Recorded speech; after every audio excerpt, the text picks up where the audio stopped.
Welcome to Rustbuster's installation guide for Dodge's 2002 to 2008 Ram 1500. Before we begin, if you're uncomfortable with any of the processes listed in this guide, we strongly suggest you seek the work of a professional.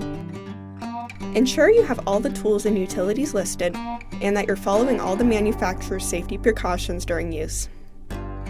Step 1. Disconnect your vehicle's battery and inspect for potential fire hazards such as leaking fuel lines and engine components. Prepare or remove these before starting. Finally, clear the work area of any safety hazards. Step 2. Lift up or remove your bed. Unbolt your shock with an 18mm socket and 21mm wrench and push it out of the way. Before cutting out the factory shock mount, take a tape measure and measure the distance between the left edge of your spare tire crossmember and your rear shock mount. We measured a distance of 4.5 inches. Then, cut off the factory rear shock mount and any obstructions in the work area. Grind the frame free of rust and debris, revealing bare metal. Spray the work area with a weld-through primer to help prevent against rust development. Step 3. Take your replacement rear shock mount and hold it up to the spare tire crossmember using the measurement taken in Step 4 to help with its placement.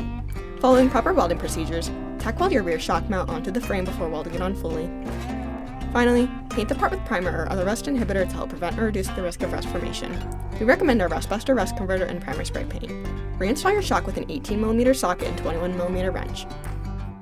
Then you're done.